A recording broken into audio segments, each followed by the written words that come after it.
Ich behaupte, dass ich herausfinde, ob ich eine Piloerektion habe oder nicht und das ohne herzuschauen. 4. Stock. Das ist übrigens der wissenschaftliche Begriff für Hühnerhaut. Und das testen wir jetzt.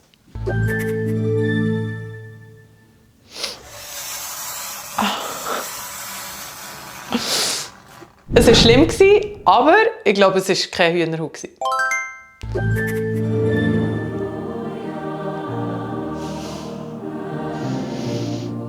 Für mich definitiv ein Hühnerhaut-Moment.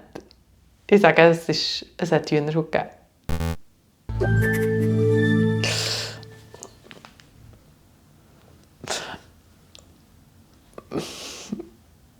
Ich glaube, macht nichts bei mir.